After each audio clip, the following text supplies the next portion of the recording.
let's start this series on racism I've been talking about. Um, I've been saying for a long time I'm going to write a book called White People Say the Stupidest Things. And one of the really stupid things that white people say is we've always had slavery. We've always had slavery. Africans enslaved each other. Why are black people always talking about slavery?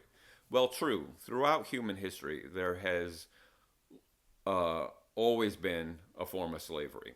That the Native American tribes enslaved each other, that African tribes enslaved each other, the Aztecs and the Romans and all these people had slaves. True, true, true.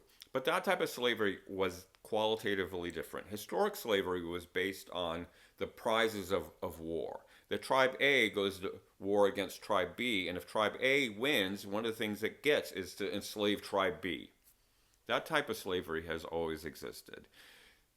There's a shift that happens in the 1400s as the global economy starts to grow, as we start discovering the spice trade to India, and that there's all kinds of vegetables growing in Africa. And, all of a sudden there becomes a need for much more slave labor. And during this period in the 1400s, the main way of gaining slaves is through the Crusades. That the Catholic Church was going mainly to North Africa and the Middle East and going to war against people and conquering those people and bringing them back to Europe.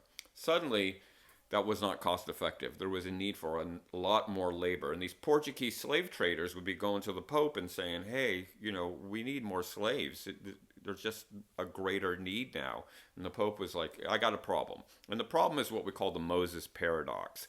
In Christianity, in Judeo-Christianity, there is the story of Moses, who's most famous for what? Freeing the slaves of Egypt, right? Leading the Israelites out of the bondage of Egypt and the Pharaoh. So if I was going to enslave a bunch of people, and I'm the Pope, all of a sudden I'm the Pharaoh. Like I'm the new Pharaoh who's enslaving the new Israelites. I can't just enslave them because they're a category of people. The rules say that the only way you get slaves is by going to war against those people, and then if you win, you get to enslave them.